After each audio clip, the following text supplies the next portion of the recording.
বিশ্ব সংবাদে আপনাদের স্বাগত। সংবাদের শুরুতেই শিরোনাম, পরে বিস্তারিত। ইরানি হামলার সংখ্যা, ইসরায়েলি বাহিনীতে হাই অ্যালার্ট জারি। এদিকে ইরানে দ্রুত ও শক্তিশালী হামলার বিষয়ে একমত যুক্তরাষ্ট্র ও ইসরায়েল। আরও থাকছে, ইরানের বিরুদ্ধে হামলায় নিজ ভূখণ্ড ব্যবহারের অনুমতি দেবে না আমিরাত।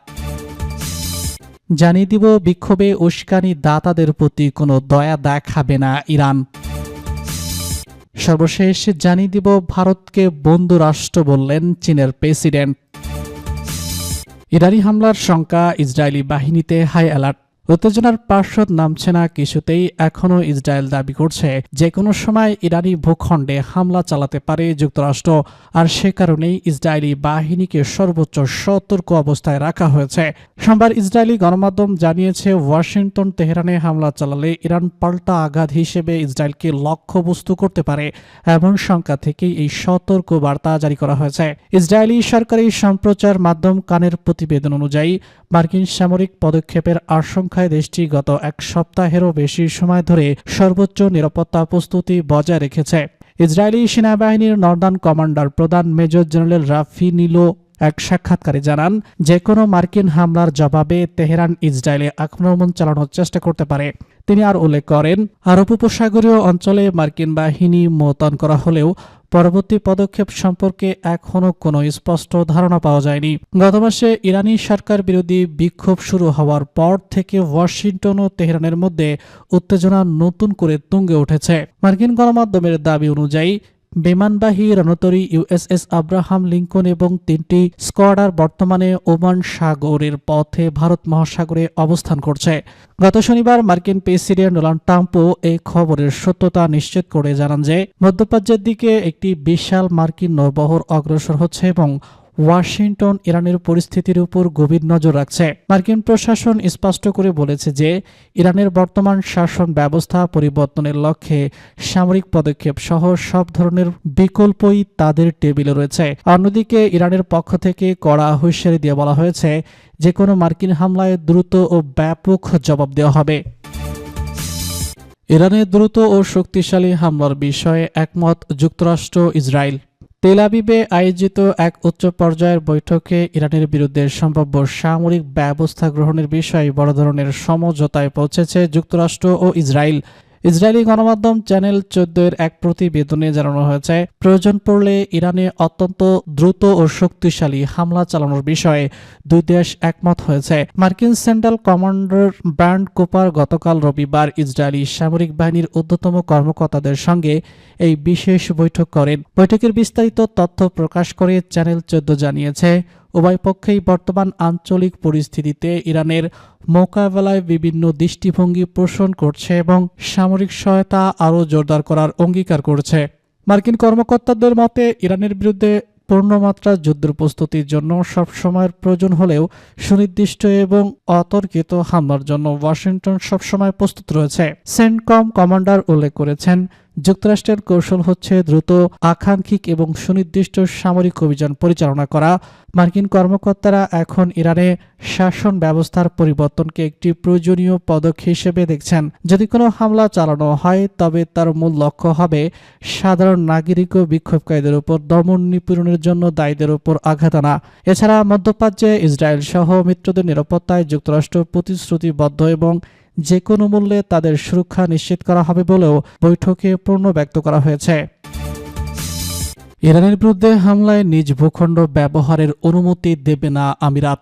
ইরানের বিরুদ্ধে কোনো ধরনের হামলায় নিজ ভূখণ্ড ব্যবহারের অনুমতি দেবে না ঘোষণা দিয়েছে সংযুক্ত আরব আমিরাত। ইরানে মার্কিন হামলার শঙ্কায় মাঝেই সোমবার দেশটির পররাষ্ট্র মন্ত্রণালয়ের এক বিবৃতিতে এই তথ্য জানানো হয়েছে।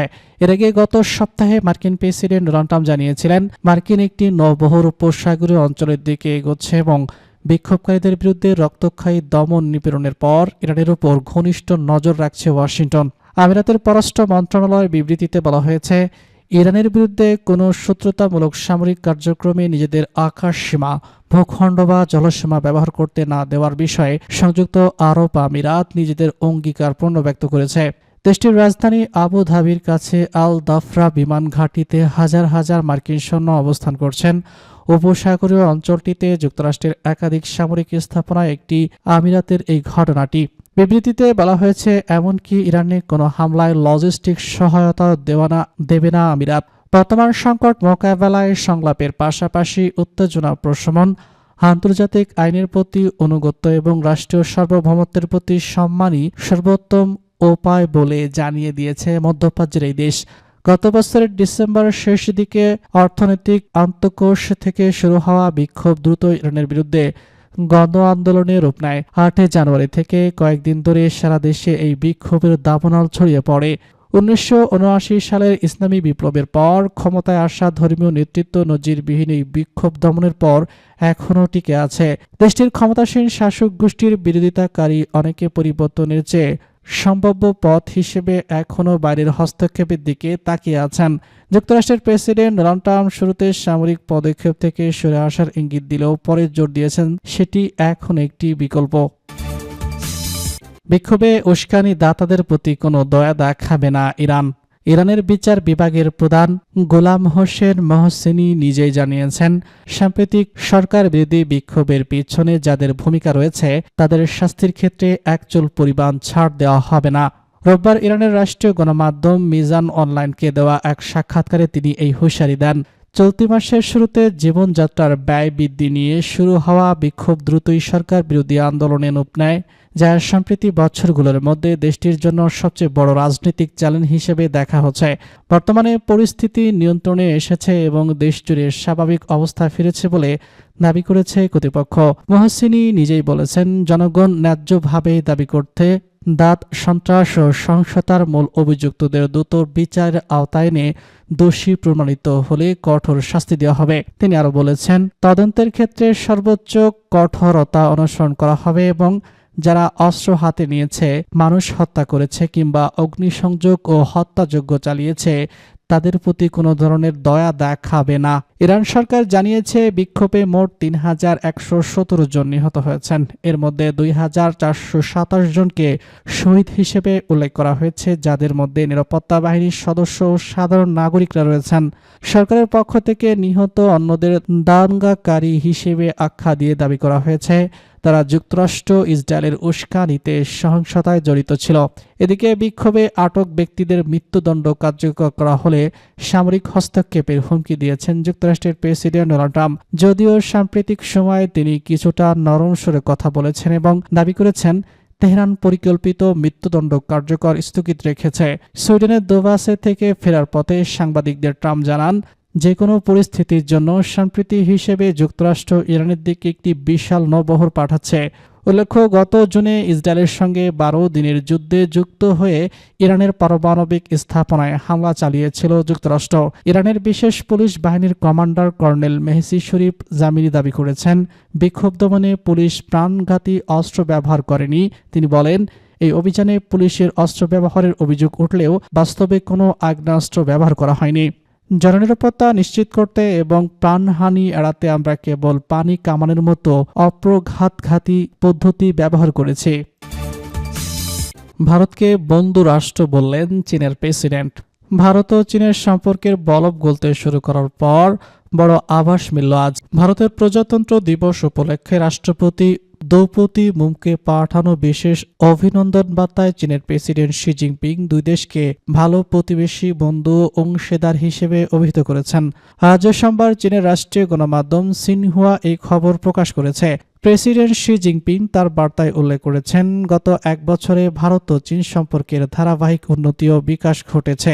বিশ্ব শান্তি ও বৃদ্ধি বজায় রাখার ক্ষেত্রে এটা অত্যন্ত গুরুত্বপূর্ণ ভূমিকা পালন করছে। দুই দেশের সম্পর্কের এই ইতিবাচক দিককে তিনি একসঙ্গে ড্রাগন ও হাতির নাচল বলে বর্ণনা করেছেন। তিনি আশা প্রকাশ করেন, দ্বিপক্ষে পারস্পরিক উদ্যোগের বিষয়গুলোর সমাধান করে বিনিময় ও সহযোগিতা আরও বৃদ্ধি করবে। 300 কিলোমিটার দীর্ঘ বিতর্কিত সীমান্ত নিয়ে গত কয়েক বছর ধরে দুই পারস্পরিক মধ্যে ব্যাপক উত্তেজনা বিরাজ করেছিল।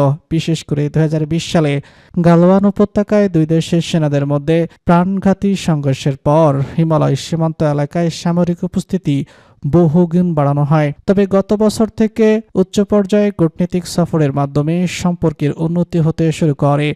বিশেষ করে মার্কিন প্রেসিডেন্ট ডোনাল্ড ট্রাম্পের কঠোর বৈদেশিক নীতির প্রেক্ষাপটে দুই দেশ নিজেদের মধ্যে বাণিজ্যিক ও বিনিয়োগ বাড়াতে চেষ্টা করছে।